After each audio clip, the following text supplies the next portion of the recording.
성경 말씀 골로새서 4장 2절에서 11절 말씀 봉독하겠습니다. 골로새서 4장 2절에서 11절 말씀. 자, 오늘 말씀드린 대로 송년주일입니다. 송년주일 한 해가 이제 얼마 남지 않았습니다.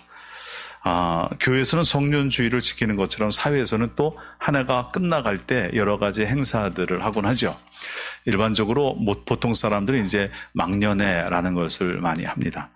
그리고 또 한 해가 끝날 때쯤 되면 각 방송국에서는 무슨 대상이라는 걸 자꾸만 하죠. 연예대상, 연기대상 이런 거를 하게 됩니다. 그래서 방송국이 3개고 그 방송국에서 연기대상, 연예대상을 하니까 총 6번의 대상을 하니까 이제는 누가 타는지 별로 관심이 되지가 않아요. 이제 그런 걸 하는 것은 한 해가 끝났다라는 증거죠. 그죠? 끝났다는 거예요. 이렇게 한 해가 끝날 때 뭔가를 하는 것은요, 한 해를 마무리 짓기 위한 겁니다. 근데 한 해를 마무리 짓는 방법에는 2가지 방법이 있는 것 같아요. 하나는 여기까지 이렇게 살아왔다. 그래서 과거를 돌아보며 여기까지 이렇게 살았어 라고 끝나는 마무리가 있고, 또 하나의 마무리는 지난날 우리가 이렇게 살아왔어. 그리고 그러니까 앞으로 이렇게 살아야지 하는 미래를 바라보는 마무리가 있어요. 교수신문이라는 데서 매년 1년이 끝나갈 때쯤 되면 한 해를 돌아보면서 한 해를 4글자의 한문으로 표현하는 사자성어로 표현하는 것을 발표하곤 합니다. 금년에는 뭐가 발표가 됐냐면요, 변동불거라는 것이 발표가 됐어요. 변동불거라는 것은 한 해 동안 끊임없이 변하는 삶을 살았다. 그러니까 세상이 끊임없이 변동됐다는 거예요. 변화가 아주 극심했다는 거죠. 변동불거라고 그렇게 사자성어를 정했더라고요. 자, 이 변동불거라고 정한 과거를 돌아보면서 과거를 정리한 이것은요, 정리하는, 마감하고 정리하는 방법 중에 지난 날이 어땠나 하고 돌아보고 과거를 보는 정리죠. 연예대상 같은 것을 할 때도 지난 1년 동안 누가 얼만큼 했나 하고 과거를 돌아보며 정리해주는 정리예요. 근데 마감이라는 거, 마무리라는 게 꼭 과거만 바라보고 과거에서 멈추는 그런 마무리가 있는 것은 아니죠. 미래를 바라보는 마무리도 있어요. 가장 대표적인 것이 바둑 같은 거죠. 그럼 바둑 좋아하시는 분 계십니까? 바둑을 두게 되면 바둑을 대국한다고 그러잖아요. 2사람이 붙어서 경쟁을 하고 시합을 합니다. 대국을 하면 한 2시간 정도 이렇게 대국을 하고 나서 바둑이 끝나요. 승패가 결정나죠. 흔히 말해서 돌을 던졌다 그러면 끝나는 거잖아요. 그러면 바둑을 졌으면, 그러면 바둑 끝나고 난 다음에 2사람이 이긴 사람 축하하고 진 사람 그냥 어깨 축 늘어뜨리고 그 장소를 떠나면 대국이 끝나느냐? 그렇지가 않습니다. 바둑은요, 그 대국이 딱 끝나서 승패가 결정되고 나면 바둑판에 깔려있는 돌을 각각 다 걷어들입니다. 자기 입쪽으로. 그러고 난 다음에 그 바둑을 뒀던 처음부터 끝까지의 돌을 다시 둬요. 이걸 복귀한다고 두죠. 저는 그거 볼 때마다 참 신기해요. 어떻게 그 돌을 다 기억하고 있지? 이런 생각이 드는데, 하여튼간 그 돌을 다 똑같이 다시 한번 둡니다. 그거 왜 둘까요? 그렇죠. 어디서 내가 실수했나? 어디서 내가 패착에 있었나? 아니면 저 사람이 했던 그 수가 내가 모르던 수인데 저기서 묘수가 나왔구나. 이거를 알기 위해서 두는 거예요. 그거를 두는 이유는요, 내 실수를 찾아내서 다음에 그 실수하지 않기 위해서, 다른 사람이 갖고 있는 그런 묘수를 발견해서 내가 그것을 내 바둑에 접목하기 위해서, 그러니까 더 나은 미래를 위해서 정리하는 거죠. 그렇게 마무리하는 경우가 있다라는 거예요. 또는 이런 경우도 있습니다. 여러분, 공부하는 학생들이 성적을 올리는 가장 좋은 방법 중에 하나가 있어요. 흔히들 이제 옛날부터 예습, 복습 철저히 하면 공부 잘한다 그러지만, 사실은 시험 성적이 좀 떨어져 있는 아이들이 그 시험 성적을 정말 올리기를 원한다면 반드시 해야 될 것이 하나가 있다고 그래요. 그게 오답 노트라는 겁니다.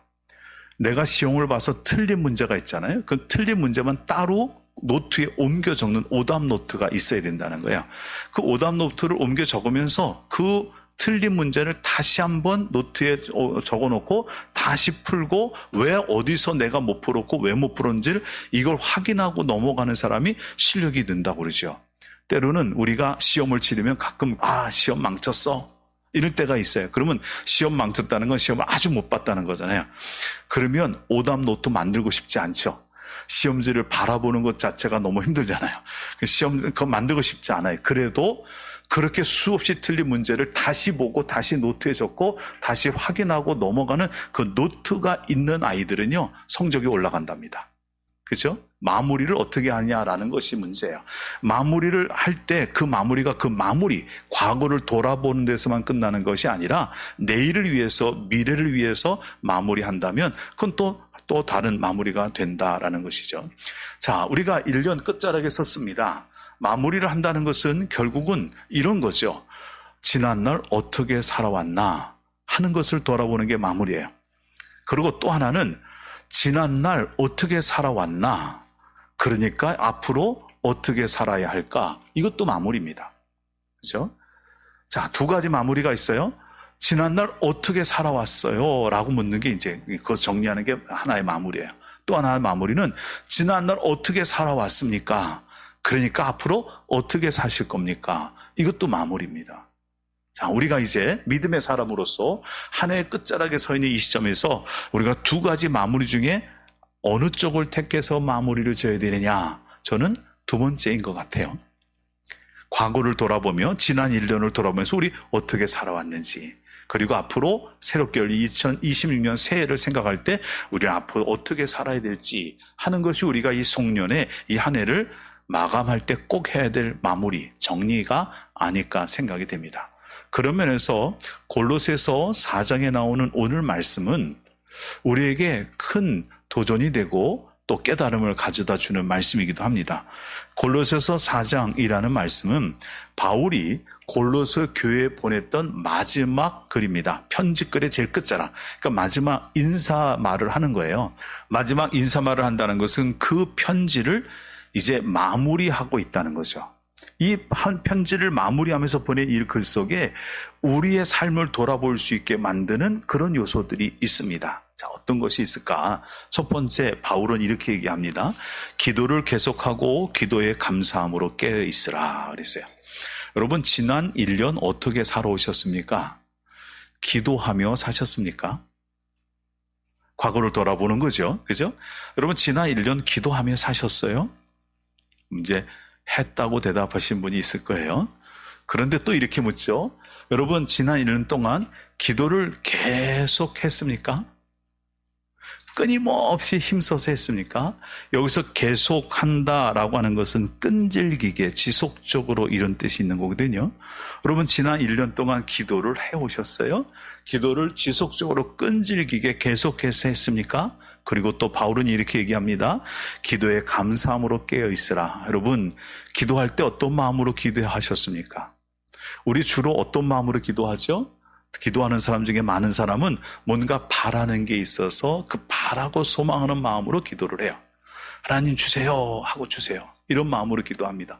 어떤 사람은 힘들다고 하나님께 마치 하소연하듯이 기도합니다. 내 힘든 걸 다 토해내듯이 그렇게 기도하죠. 어떤 사람은 불평불만이 있어서 기도하는 사람도 있어요. 어떤 사람은 너무나 힘들다고 아무 소망 없이 그저 기도하는 사람들도 있습니다. 여러분, 어떤 마음으로 기도하십니까? 그런데 바울은 우리에게 이렇게 얘기합니다. 기도에 감사함으로 깨어 있으라.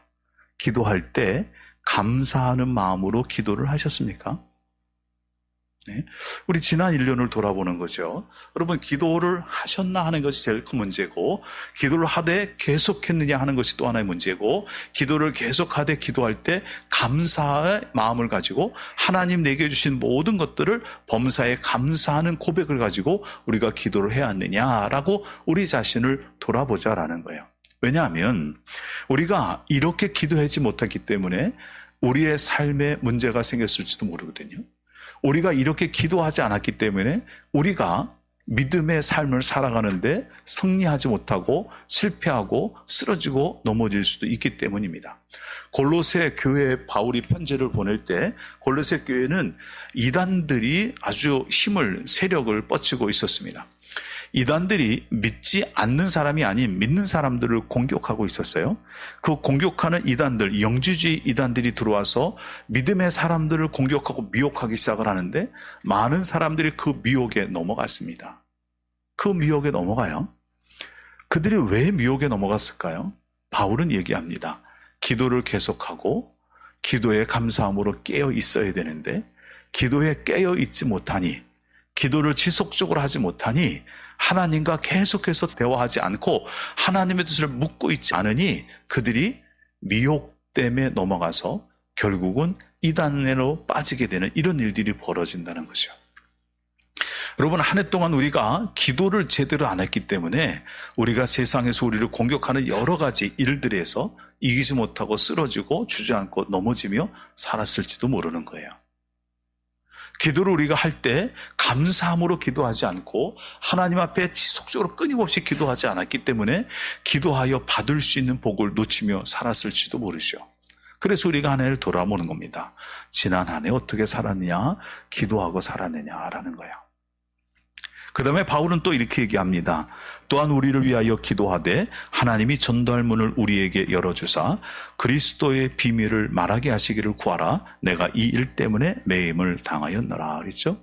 바울이 두 번째 요청하는 것은요, 우리를 위하여 기도해달래요. 바울을 위하여. 바울이 지금 복음 때문에 갇혀 있답니다. 복음 때문에 매임을 당하고 있대요. 바울이 지금 감옥에 있습니다. 지금 감옥에 있는 바울을 위해서 골로새 교인들에게 기도해달라고 그래요. 기도가 뭐냐? 우리에게 전도할 문을 열어달라고 기도해달라. 바울의 사역을 위해서 기도해달라고 그러죠. 여러분, 지난 한 해 동안 기도해 오셨을 수 있어요. 그런데 그 기도가 혹시 여러분 자신만의 기도는 아니었습니까? 우리의 기도가 오직 나에게 집중되어 있지 않나요? 우리는 기도할 때 그 기도의 눈을 거의 나에게 초점을 맞추는 경우가 많아요. 남에게 초점을 맞추지 않죠.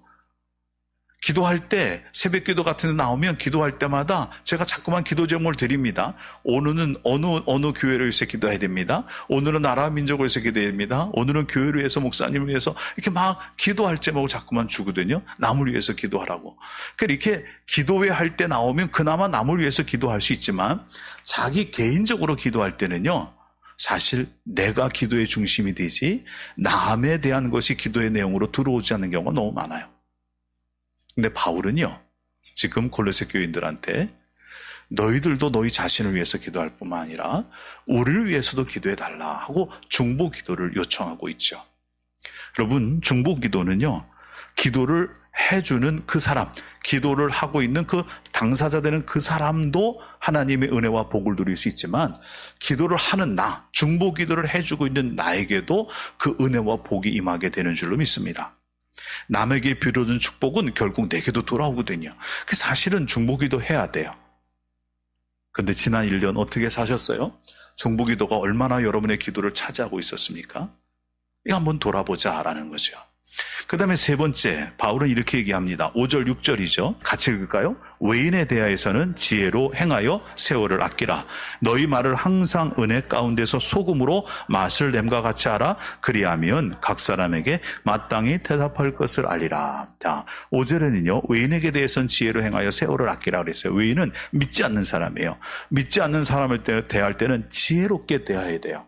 왜냐하면 복음을 전할 수 있는, 전도할 수 있는 그 기회가 닫힐 수 있기 때문에, 전도할 수 있는 기회가 아주 순간적으로 찾아오는데 지혜롭지 못하면 그 기회를 놓칠 수 있거든요. 그러니까 지혜롭게 행해야지만, 그래야지만 그 기회를 놓치지 않을 수가 있는 거예요. 그래서 여기 말하는 세월을 아끼라는 것은 기회를 살아라는 얘기죠. 지혜롭게 보면서, 지혜롭게 생각하면서 복음을 전할 수 있는 그 포인트, 그 기회를 잡아라. 그 순간을 잡아라라는 거예요. 근데 순간을 잡고 나면 끝난 게 아니에요. 그 뒤에 이런 얘기가 나옵니다. 너희 말을 항상 은혜 가운데서 소금으로 맛을 냄과 같이 하라. 자, 지혜롭게 생각해서 기회를 잡았어요. 그리고 입을 열어 복음을 전했는데 한 번밖에 오지 않는 그 기회에 복음을 전했을 때 그 복음을 전해받는 그 말을 듣는 사람이 그 말을 무시하고 그 말을 외면한다면 다시는 기회는 안 올지도 모르잖아요. 그러니까 중요한 것이 뭐냐면 말이라는 거예요. 그래서 바울이 얘기하는 세 번째 것은 외인에게 전도할 기회를 찾으라는 것에 초점이 있기보다는 어떻게 말해야 될지 말에 대한 것을 얘기해 주고 있어요. 골로새 교회 안에는 이단들이 있다고 그랬죠. 이단들은요, 항상 정죄하고 비난하고 욕하는 말을 했습니다. 바울 사도가 아니다. 예수 하나님은 그리스도가 아니다. 구원자가 아니다. 십자가 구원받지 못한다. 성육신 없다. 항상 부정적인 말만 해왔어요. 네? 부정적인 말. 그런데 우리는 어떻게 말하고 있을까요? 여러분, 우리가 말하는 것을 통해서 누군가가 나한테 끌려오려면 내 말이 은혜로운 말이 돼야 되고 내 말이 소금을 치는 것 같은 말이 돼야 됩니다. 소금을 친다는 거 어떻게 생각하십니까? 우리가 먹는 음식에 다 소금이 들어가잖아요. 그런데 신장이 안 좋은 사람들은요, 특별히 무염식을 주로 먹어야 되거든요. 아니면 저염식을 먹어야 돼요. 여러분, 무염식 드셔보셨습니까? 무염식? 금식 기도를 며칠 하고 나면 곧바로 밥을 먹지 못하게 해요. 속이 비었기 때문에 그냥 밥을 먹었다면 큰일 난다고. 그럼 금식 기도 끝나고 나면 대개 이제 죽부터 시작을 합니다. 또 금식 기도가 일주일 이상 열흘 이렇게 되면 죽도 못 먹고 미움부터 시작을 해요. 멀건 미움부터. 근데 그 미움은요, 또는 죽은요, 소금이 안 들어간 걸 먹습니다. 간이 전혀 안 들어가 있어요. 그걸 먹게 돼요. 먹으면 도대체 무슨 말인지 몰라요. 무슨 맛인지 몰라요. 그걸 한두 번 먹는 게 아니라 1년 내내 그것만 먹어야 된다고 생각해 보세요. 밥을 먹고 싶을까요? 밥맛이 있을까요? 밥만 먹으면요, 그냥 도리도리 그래요. 절레절레 그러죠. 제발 요만큼만 소금만 쳐달라고, 요만큼만이라도 간장을 쳐달라고 그러는데 그거 먹으면 몸에 문제가 되니까 못 먹게 하거든요. 무염식 힘들어요. 그러면 반대로 소금이 들어갔다, 간이 됐다라는 건 뭐예요? 예? 입맛에 착착 맞는 거죠. 자꾸만 먹고 싶어지는 거예요. 어떤 사람이 말을 하면 그 말이 할 때마다 듣기 싫은 말을 듣는 경우가 있어요. 그 사람은 입만 열면 듣기 싫게 말을 해요. 그 사람은 입만 열면 귀가 다치는 말을 해요. 마음이 다치는 말을 해요. 이래 갖고는 전도할 수가 없겠죠. 근데 말만 하면 그 사람의 말을 듣고 있으면 왠지 또 듣고 싶어지고, 그 사람 말만 듣고 있으면 마음이 좀 따뜻해지는 것 같고, 그 사람 말만 듣고 있으면 뭔가 해보고 싶다라는 용기도 들게 되는 이런 말을 하는 사람이 있어요. 바울은 우리가 믿음의 선한 싸움에 싸워서 이기려면 우리의 언어가 은혜로운 말을 바뀌어야 되고, 우리의 언어가 소금 치듯 맛있는 말로 할 수 있는 사람으로 바뀌어야 된다는 거예요. 아무리 능력이 있어도, 아무리 지혜가 있어도 말이 엉망이면 그 어떤 효과도 기대할 수 없죠. 여러분, 지난 1년 어떻게 말하며 사셨어요? 지난 1년 여러분 입에서 나가는 말이 은혜로운 말이었다고 생각하십니까? 여러분 입에서 나가는 말이 남을 살리는 말이었습니까? 죽이는 말이었습니까? 여러분 입에서 나오는 말이 남을 비난하고 욕하고 정죄하는 말이에요? 남을 칭찬하고 남을 높이고 남을 세워주는 그런 말을 했습니까? 우리는 기본적으로 좀 부정적인 말을 하는데 많이 익숙해져 있어요. 남을 비난하고 남을 욕하고 남을 평가하는 말. 그런 말들 참 많이 하죠. 남을 높이고 인정하고 위로와 힘을 주는 말을 잘 못해요. 그런데 그런 말을 하는 사람이 가서 전도를 시작하면 갑자기 말이 잘 나올까요? 쉽지 않겠죠. 그래서 우리가 돌아봐야 돼요. 지난 1년 내가 어떻게 말했나. 이게 내가 말하는 걸 내가 모를 수가 있어요.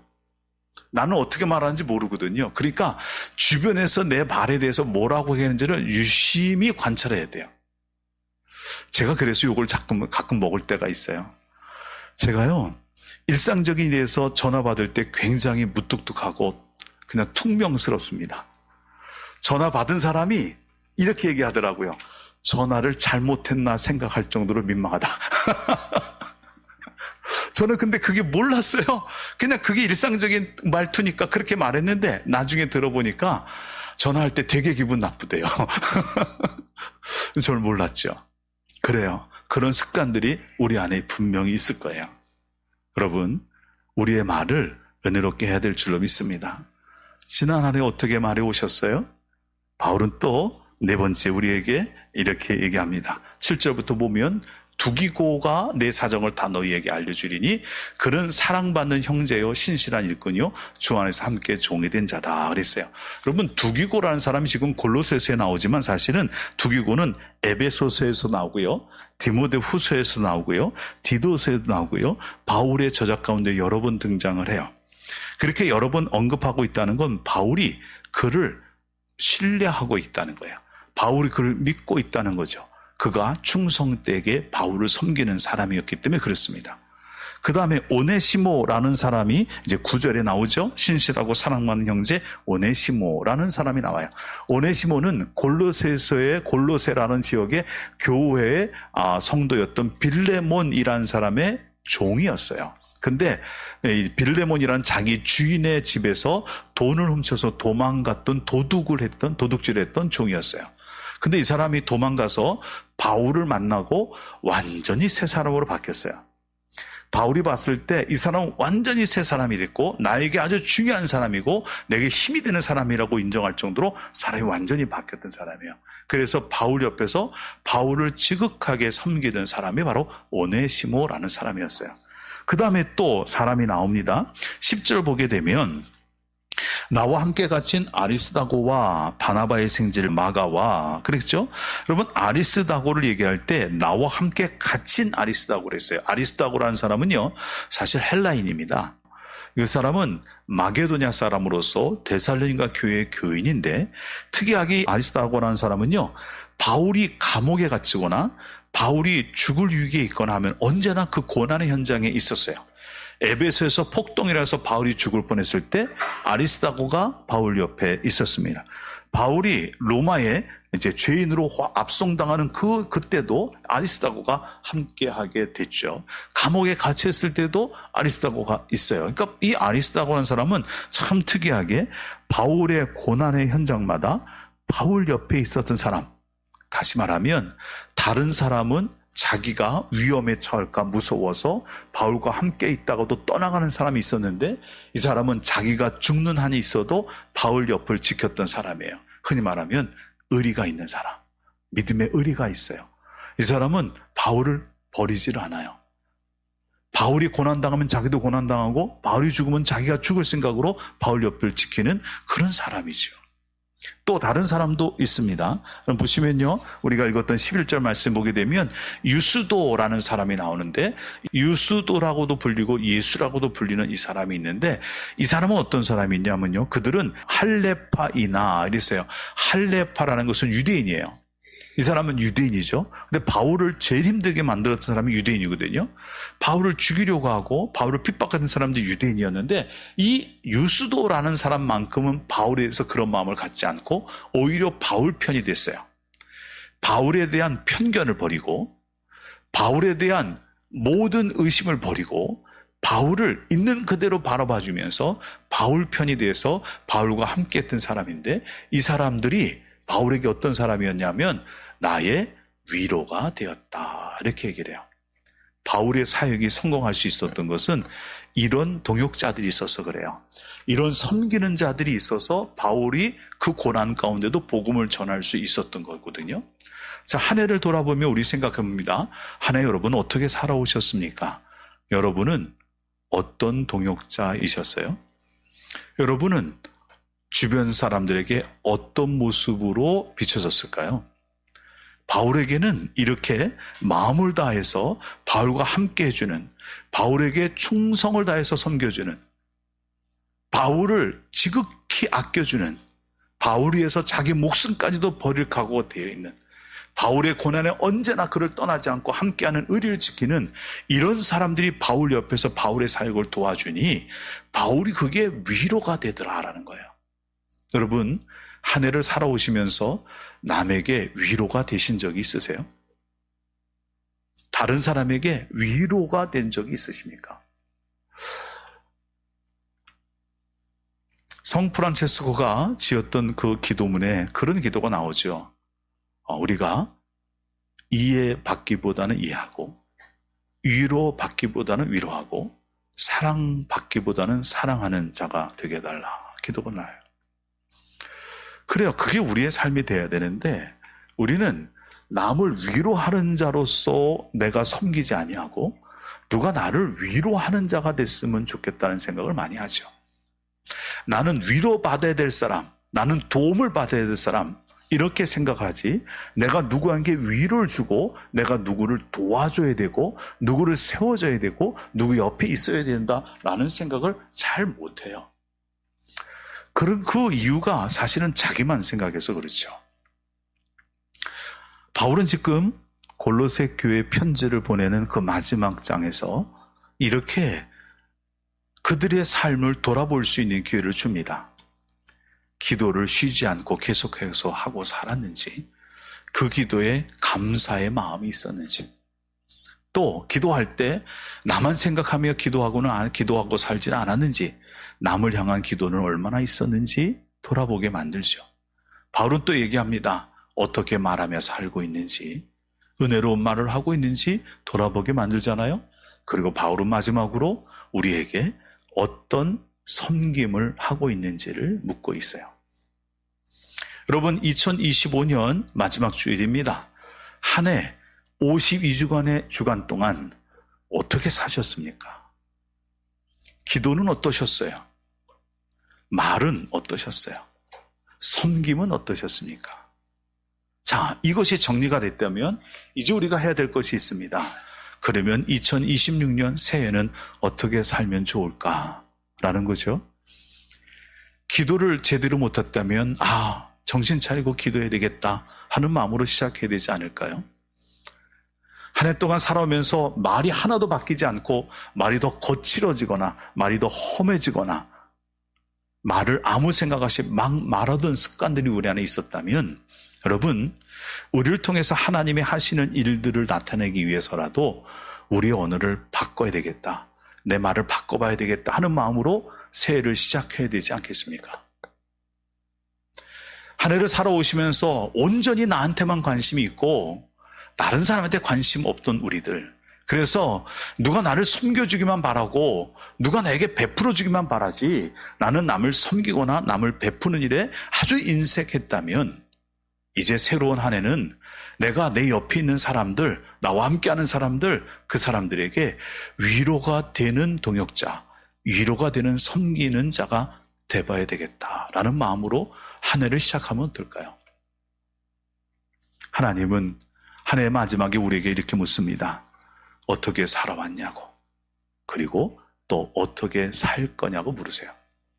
여러분, 한 해가 가기 전에 여러분 다시 한번 돌아보시고 우리의 지나온 삶을 잘 정리하신 다음에 오답 노트를 하나 만드셔서 내가 잘못한 게 있다라고 깨닫고 새해에는 그 잘못된 것을 하나씩 하나씩 고쳐가면서 하나님 앞에 믿음으로 승리하는 그런 삶을 사는 하나님의 백성, 하나님의 성도들이 다 되시기를 주님의 이름으로 축원을 드립니다. 기도하겠습니다. 하나님, 우리가 참 한 해를 살아오면서 돌아보면 잘 살았다고, 지혜롭게 살았다고, 믿음으로 살았다고 생각을 하지만 골로새서 4장의 마지막 인사말을 듣고 보니 우리가 참 부족한 것이 많았음을 다시 한번 깨닫습니다. 하나님, 이 한 해 다 가기 전에 우리의 모습 잘 돌아보고 정리하게 하시고 새롭게 주어지는 2026년 새해에는 더 많이 기도하고 더 많이 좋은 말을 하며 그리고 더 많이 섬기는 삶을 살아가는 우리들이 되게 도와주시옵소서. 예수님의 이름으로 기도드립니다. 아멘.